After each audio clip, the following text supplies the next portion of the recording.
So ഞാൻ ഭയങ്കര ഹാപ്പിയാണ് ആ ഒരു പാട്ട് പാടാൻ കഴിഞ്ഞതിൽ. എൻ്റെ മമ്മി എപ്പോഴും പറയുമായിരുന്നു why don't you sing a song, why don't you sing a song. And ഞാൻ ചേർച്ചിൽ കോയറിലും സ്കൂളിലൊക്കെ പാടുമായിരുന്നു. അപ്പം അത്ര വലിയ പാട്ട് എഴുതുന്നതല്ല. I think it has come out okay, but it was a very a moment that I would always cherish. And talking about this film, yes, of course, I miss my co-stars Asif and Sharafuddin. Tunisia-ലായിരുന്നു ഞങ്ങളുടെ ഈ ഫിലിമിൻ്റെ shooting. Like ഈ character ചെയ്യാൻ പറ്റിയത് എനിക്ക് വലിയൊരു അനുഗ്രഹമായിട്ട് ഞാൻ കാണുന്നു. Especially മലയാളത്തിൽ ഒരുപാട് നല്ല ക്യാരക്ടേഴ്സ് എനിക്ക് കിട്ടിയിട്ടുണ്ട്. അതിലേക്ക് definitely one more feather to the cap ആയിരിക്കും ഈ ക്യാരക്ടർ. ആൻഡ് ഇത് അർഫാസി സ്ക്രിപ്റ്റ് എഴുതുമ്പം ഐ ആസ്ഡ് മൈ ഈ സ്ക്രിപ്റ്റ് നരേറ്റ് ജിത്തു സാറാണ് എന്നെ വിളിച്ചത് ഈ സ്റ്റോറി ഒന്ന് കേൾക്കണം എന്ന് പറഞ്ഞിട്ട്. And I heard the story and Arfaz told me script എഴുതുമ്പം അർഫാസിന്റെ മൈൻഡിൽ ക്യാരക്ടർ ഉണ്ടായിരുന്നത് ഞാനായിരുന്നു എന്ന് പറഞ്ഞപ്പോൾ എനിക്കത് ഭയങ്കര ഓണറായിട്ട് തോന്നി. Because I am a director's actor and of course ഒരു ഡയറക്ടർ മൈൻഡിൽ എന്നെ വെച്ചിട്ട് ഒരു ക്യാരക്ടർ ഡിറൈവ് ചെയ്യുമ്പം I think as an actor എനിക്കത് വലിയൊരു ഓണറാണ്. And I thoroughly enjoyed shooting for this film. ഒരുപാട് ചാലഞ്ചസ് ഉണ്ടായിരുന്നു ഞങ്ങൾക്ക്. ഞങ്ങളവിടെ റംസാൻ ഫാസ്റ്റിൻ്റെ സമയത്തായിരുന്നു ഞങ്ങളവിടെ ഉണ്ടായിരുന്നത്. It's a Muslim country. അപ്പം അതിൻ്റേതായ പ്രോപ്പർ ഫുഡ് ഉണ്ടായിരുന്നില്ല. പിന്നെ ഞങ്ങൾക്ക് ക്രൂ മെമ്പേഴ്സ് വളരെ കുറവായിരുന്നു. ആ സമയത്ത് ആരും വർക്ക് ചെയ്യുന്നുണ്ടായിരുന്നില്ല അവിടെ. അപ്പം we were very limited crew. ഉള്ള ആൾക്കാരെല്ലാവരും കൂടെ ഒരു 25 days we have given our best. എല്ലാവരും ഇതിൻ്റെ DOP Appu Prabhakar, he's done a brilliant job. And then all the other technicians, ഇതിൻ്റെ ലൈറ്റ് സൗണ്ട് റെക്കോർഡ് ചെയ്ത Alan, then music director Vishal sir, like, and അവിടെ ഉണ്ടായിരുന്ന all the assistant directors and all the crew members, production, everybody, ഒരുപാട് കഷ്ടപ്പാടുകൾ ഉണ്ടായിരുന്നു. And ഡെസേർട്ടിൽ shoot ചെയ്യുന്നത് it's very unpredictable. എപ്പോഴായിരിക്കും ക്ലൈമറ്റ് ഭയങ്കരമായിട്ട് ചേഞ്ച് ആവാന്ന് അറിയത്തില്ല. ബട്ട് അതിൻ്റെ ആ ചലഞ്ചസിലൂടെ എല്ലാം I think we manage to give our best and the film has come out very well. And ഒരു എക്സ്പെരിമെൻ്റൽ ജോണർ ആണത്. ഹോപ്പ്ഫുള്ളി ഇപ്പോൾ മലയാള ഫിലിമിൽ നടക്കുന്ന ഈ winning streaks will continue with our film also. And biggest thanks to Ramesh Pillai sir, our producer, who has been backing our film. And sir inde aduthu huge support aanu inginthe oru film Tunisia like she said first padam nammalana shoot cheyyunnathu. Appam adindeyaya ella supportum sir inde aduthu undayirunnu. So yeah, I hope we have a good film, and I hope God's blessings is also upon us. And എന്തായാലും റിലീസിന് ഇനി I think this is my last event before my delivery, I hope so. അപ്പം ഇനി എനിക്ക് റിലീസിന് ഇതിൻ്റെയൊക്കെ ഭാഗമാവാൻ പറ്റുമെന്ന് എനിക്ക് അറിയത്തില്ല. I will be missing it because ഞാൻ എൻ്റെ കരിയറിലെ ജീവിതത്തിൽ ഞാൻ ഏറ്റവും കൂടുതൽ എൻജോയ് ചെയ്ത ഒരു ഫിലിമാണ്. And working with Arfaz, he's a brilliant director. Jithu സാറിൻ്റെ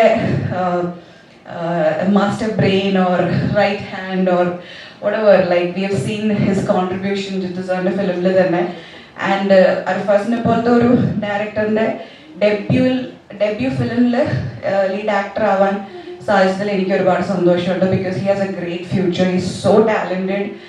And ende character thanne performance le thanne Arfas he was really pushing all of us out of our comfort zone. പാസിഫായാലും ഞാനാണെങ്കിലും ഷറഫാണെങ്കിലും നമ്മൾ റെഗുലർലി ചെയ്യുന്ന ഒരു മീറ്ററിലല്ലാതെ he would really push us to explore something in us as actors. അപ്പം അങ്ങനത്തെ ഡയറക്ടേഴ്സിനോട് work ചെയ്യുമ്പം ആക്ടിങ്ങിൽ മാത്രമല്ല, even in terms of the making and music and everything, I think അർഫാസിൻ്റെ ഒരു സിഗ്നേച്ചർ ഈ പടത്തിൽ ആസ് എ ഡയറക്ടർ നമുക്ക് കാണാൻ പറ്റും. സോ ഒരു ഫ്യൂച്ചർ ഗ്രേറ്റ് ഡയറക്ടറിൻ്റെ ഡെബ്യൂയുടെ ഭാഗമാകാൻ സാധിച്ചതിലും എനിക്ക് ഒത്തിരി സന്തോഷമുണ്ട്. And I M wishing our film level cross and എല്ലാവർക്കും all the best, and thank you so much for coming here and supporting us. Thank you. ഞാൻ ഈ സ്ക്രിപ്റ്റ് എഴുതുമ്പോൾ ഈ പെർട്ടിക്കുലർ ക്യാരക്ടർ അമല ചെയ്ത ക്യാരക്ടറിനെ എഴുതുമ്പോൾ അമല തന്നെയായിരുന്നു എൻ്റെ മനസ്സിലുണ്ടായിരുന്ന ഫിഗർ. ഇതുപോലെ ഒരു ആക്ട്രസ് വേണം. അമല അപ്പൊ അത് മനസ്സിൽ വെച്ചാണ് എഴുതിയത്. അപ്പോൾ എഴുതി കഴിഞ്ഞപ്പോൾ ഒബ്വിയസ്ലി ഇതുപോലെ എന്ന് വിചാരിച്ചെടുത്ത് ഇത് തന്നെ കിട്ടിയാലുള്ള ഒരു സന്തോഷം ഉണ്ടല്ലോ. അങ്ങനെ ഞാൻ ട്രൈ ചെയ്യാൻ തുടങ്ങി അമലെ കണക്ട് ആവാൻ വേണ്ടിയിട്ട്. She's got 5-6 managers. At that time I was not able to reach her. അപ്പോൾ എല്ലാ മാനേജേഴ്സിനോടും ഞാൻ സംസാരിക്കുന്നുണ്ട്, ഫോളോ അപ്പ് ചെയ്യുന്നുണ്ട്. And it went on for about 4 months. അതിനിടയ്ക്ക് റാമിന്റെ ഷൂട്ടിന് വേണ്ടി ഞങ്ങൾ ലണ്ടനിലായിരുന്നപ്പോൾ നമ്മുടെ ഷൂട്ട് കഴിഞ്ഞു, റാമിന്റെ ഷൂട്ട് കഴിഞ്ഞു നെക്സ്റ്റ് ഡേ ഞാൻ തിരിച്ചു വരാൻ വേണ്ടി ഇരിക്കുക. അപ്പോൾ ഇൻഫർമേഷൻ കിട്ടി അമല ലണ്ടനിൽ ലാൻഡ് ആയിട്ടുണ്ടെന്ന്. അപ്പം ഞാൻ സാറിനോട്, രമേശ് സാറിനോട് പറഞ്ഞു, സാർ എൻ്റെ ടിക്കറ്റ് ഒന്ന് പോസ്റ്റ്പോൺ ചെയ്ത് 2-3 ദിവസം മാറ്റി തരാമോ, ഞാൻ അമലയിൽ ഒന്ന് കാണാൻ ഇറങ്ങിയിട്ടെ. സാർ അത് ചെയ്തു തന്നു.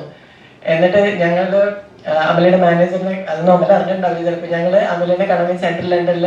അപ്പോൾ പുള്ളിക്കാരുടെ കോസ്റ്റ്യൂം ടൈലൊന്നും നടന്നുകൊണ്ടിരിക്കുക. ഞങ്ങൾ താഴെ പോയി റിസപ്ഷനോടെ ഇരിക്കുക.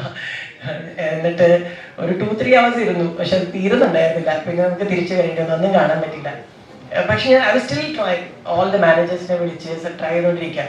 ഫൈനലി ഞാനും ജീതു സാറും ടുണീഷ്യയിൽ റാമിന്റെ റേക്ക് നടന്നുകൊണ്ടിരിക്കുക. അപ്പോൾ finally I got A call that not happening. Amala is on a break. She doesn't want to do any films for a while. So we will look for someone else. No, to call on. So I was disappointed. WhatsApp call I was disappointed. But Jeetu sir no do what happened? You look dull. Apne amala sir Amala is not Amala andavilla cinema la we have to look for someone else. No. Appa sir nandu iti I'm not able to connect with her. Puള്ളിക്കാരി ബ്രേക്കിലാണ് അറിഞ്ഞത്. അപ്പോൾ തന്നെ sir phone എടുത്തിട്ട് അവളെ message ചെയ്തു. And she was coming out of the temple, I think. Yeah, they spoke and she അടുത്ത ദിവസം ഞങ്ങൾ തിരിച്ച് കൊച്ചിയിലെത്തുക. അപ്പോൾ she said let's meet tomorrow. വരുമ്പോൾ തന്നെ നമുക്ക് കാണാൻ തോന്നും. അപ്പോൾ ഞാനും ജീതു സാർ ഇവിടെ വന്ന് കാണുകയും കഥ പറയുകയും അപ്പോൾ തന്നെ ഓക്കെ ആവുകയായിരുന്നു. അപ്പോൾ it was like a dream come true for me. So I was very excited to have her on a film which I believe is a slightly different film എന്ന് പറയുന്ന ഒരു ക്ലീഷേ ആണ്, എല്ലാവരും പറയുന്നതാണ്. പക്ഷേ it actually is slightly different from what we have seen so far എന്ന് എനിക്ക് തോന്നുന്നു. It's a different attempt. വളരെ ഓണസ്റ്റ് ആയിട്ടുള്ള ഒരു അറ്റംപ്റ്റ് ആണ്. കാസ്റ്റ് എക്സ്ട്രാ ഓർഡിനറി പെർഫോമൻസ് ആണ് സിനിമയിൽ തന്നിട്ടുള്ളത്. അതുപോലെ ക്രൂവും വി ഹാവ് വളരെ സ്റ്റണ്ണിങ് ആയിട്ടുള്ള ഒരു ക്രൂ നമ്മുടെ കൂടെ ഉണ്ടായിരുന്നു. Appu Prabhakar argue paced fabulous job. Deepu ആണ് എഡിറ്റർ. ജയദേവൻ ചക്കാടത്താണ് ഇതിന്റെ സൗണ്ട് ഡിസൈൻ ചെയ്തിട്ടുള്ളത്. Vishal has done a background score which is absolutely amazing, which is actually the backbone of the film. The music has a lot of importance in terms of its background score in the film. Linda ma'am ആണ് costumes ചെയ്തിട്ടുള്ളത്. Ronex ആണ് makeup. Prem Nawaz ആണ് art direction. So all together നമുക്ക് എല്ലാ ഡിപ്പാർട്ട്മെന്റും handle ചെയ്യാൻ വേണ്ടി അതിന്റെ ഏറ്റവും എക്സ്പേർട്ട് ആയിട്ടുള്ള ആൾക്കാരെ തന്നെ കിട്ടി എന്നുള്ളത് വലിയൊരു ഭാഗ്യമായിട്ട് ഞാൻ കാണുന്നു. For a first timer, it's a blessing and I hope you all go watch the film when it releases. Once again, thank you all for coming.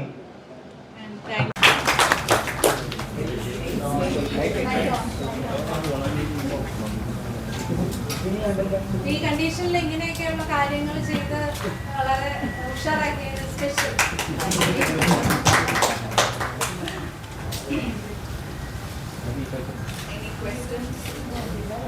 പിന്നെ നിങ്ങൾക്ക് സിനിമയായിട്ട് ബന്ധപ്പെടുത്തിയുള്ള ക്വസ്റ്റ്യൻസ് ഒക്കെ ചോദിക്കാം. വിശാലുണ്ട്. വിശാലിന് നമുക്ക് ആദ്യമായിട്ട് കൈ കിട്ടിയിരിക്കുകയാണ്. ശരിക്കും ഒന്ന് പിഴിഞ്ഞെടുത്തു. ആടുജീവിതം പോലെയുള്ള സർവൈവിംഗ് ചിത്രങ്ങളാണ് നമ്മൾ കൂടുതൽ കണ്ടിട്ടുള്ളത്. ഇതിലെ മനുഭൂമികയാണ് പക്ക ഒരു സർവൈവിംഗിൽ ഒരു ജോണുള്ള ചിത്രമാണോ അതോ പക്ക ത്രില്ലർ അങ്ങനത്തെ ഒരു മോഡാണോ? ഇത് സർവൈവൽ മോഡിലുള്ള പടമല്ല. ഇത് ഹലോ ഈ സിനിമ ഒരു ഇന്റൻസ് ഡ്രാമ ത്രില്ലർ ആ ഒരു ജോണറിലുള്ള പടമാണ്. ഒരു സർവൈവലുമായിട്ട് ബന്ധമൊന്നുമില്ല അങ്ങനത്തെ പടം.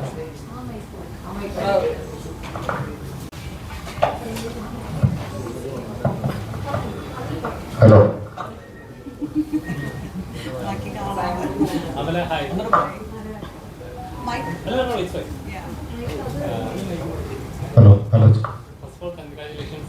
Thank you.